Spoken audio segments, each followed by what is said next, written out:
Sometimes you get an offer you just can't refuse. It happened to me. There it was, right in front of me, waiting to be picked up and brought home. But haven't we all learned that when it looks too good to be true, it's very rarely true? I guess so, but sometimes you gotta take the chance.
I've never owned an SG and always liked it as a sort of a lightweight, less bulky, less overpowering Gibson Les Paul. So there wasn't any tag on the guitar and I had no idea what the guitar was. So I asked if they could pull up some info for me, and what came out, it shocked me. It was a 2017 Gibson SG Custom from the Custom shop. Okay, so that has always been confusing to me, but there is a model called the SG Custom or the Les Paul Custom.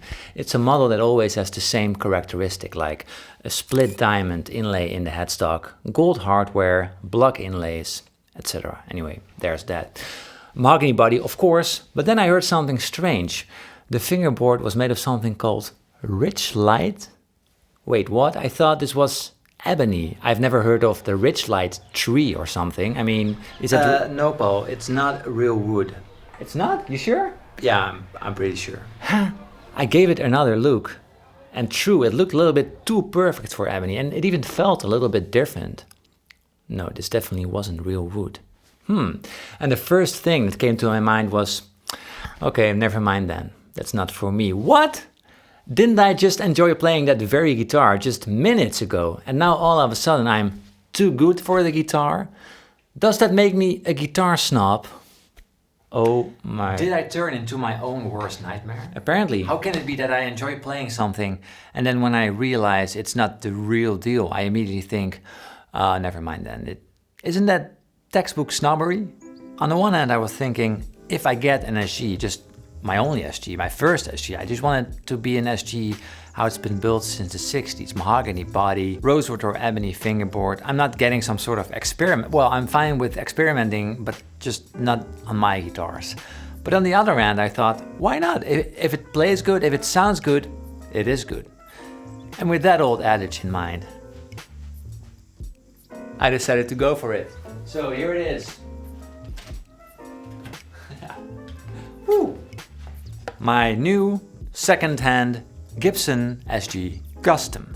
It's a thing of beauty, and for a guy that hasn't played a lot of SGs before, it's a very odd sensation. The reach on the neck is just unparalleled. The struggle with the head dive is real, but it's all worth it.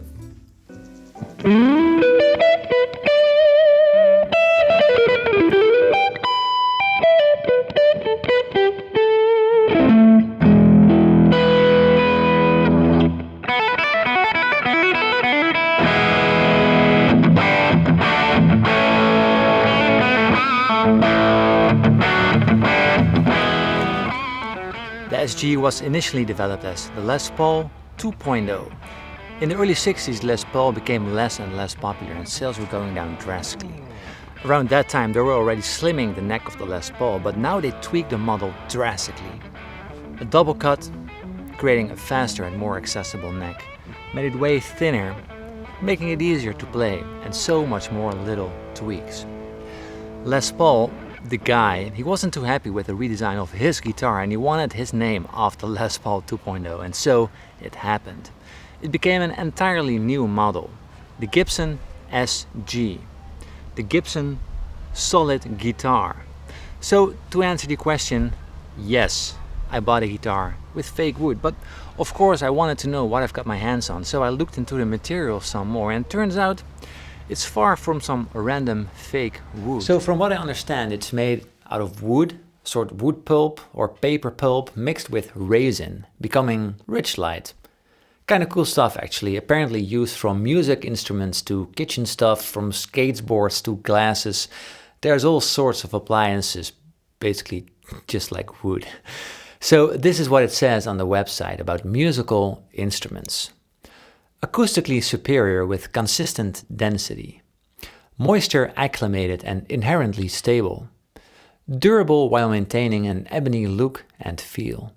And the list goes on. So is this stuff really better? More durable and sustainable? Sure, I definitely believe that. But I don't know how you would define or measure acoustically superior, since wood basically is the standard or the benchmark that everything tries to live up to, right?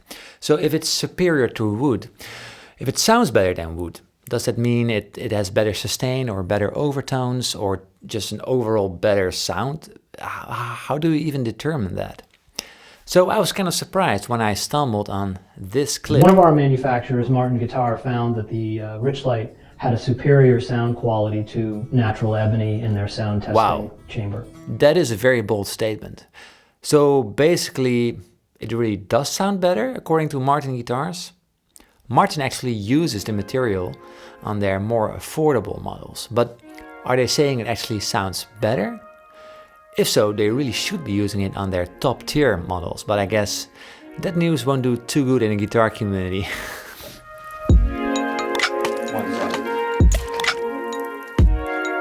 So, I gotta be honest, the first time I heard it, I didn't quite like it, but the more I read about it and the more I learned that in some ways it's actually superior to wood, it starts to make a lot of sense to me. I mean, the amount of ebony left in the world is shrinking rapidly. It's very costly, so exploring any alternatives makes a lot of sense actually. What does surprise me though is that brands like Gibson and Martin start to do it on their guitars. I mean, these are the more traditional brands, you can say. And what doesn't surprise me is the fact that they get a bunch of hate over it in doing so. So here's a comment saying, I wish Gibson had never discovered the Richlite. Gibson's better than this. Profit margin be damned. What is the world coming to? There's even more comments of folks actually owning Richlite fingerboard guitars saying the exact opposite. This comment made me laugh, for example. My Gibson Les Paul has a Richlite fingerboard. Boomers love my tone until I tell them what it is. Don't want to offend anyone, but... But I really do get the initial resistance to it. I mean, we've all been brought up with the fact that guitars are built out of wood for decades, for centuries, even going back to the origins of the instrument. Seeing it differently can really startle us at the beginning. What I think is really funny is that when you think of wood, you have all these lovely associations with warm, natural sounding, lush. We don't have that with man-made material. Well, not yet at least. Not in musical instruments we do. I think it would really help if we don't see it as a fake wood, but more like as just an alternative to wood. Now let's listen to the SG played clean and how it compares to the big brother.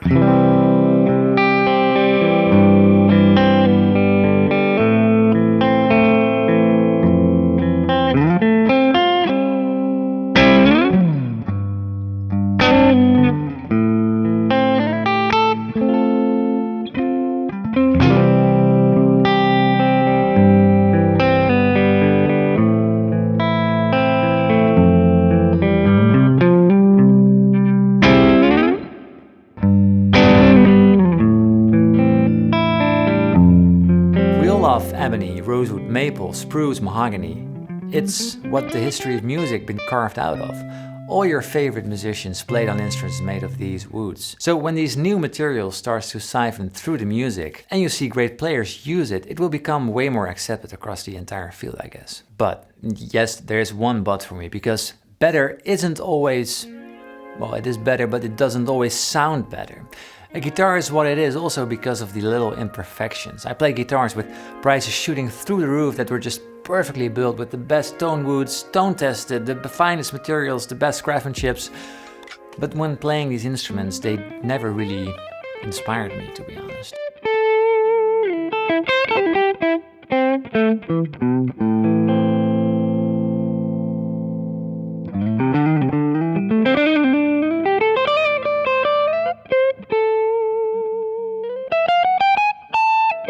Anyway, what do you think about all of this? Would you ever consider getting a guitar with a Richlite fingerboard, or do you own one? What are your experiences? Do you dislike it? And if so, why? I would love to find out, so definitely let me know in the comments below. Have a lovely day. Gently hit that like button if you're excited to hear more SG pumping through my videos. Subscribe if you aren't already. And catch you guys in the next one. Sexy, right?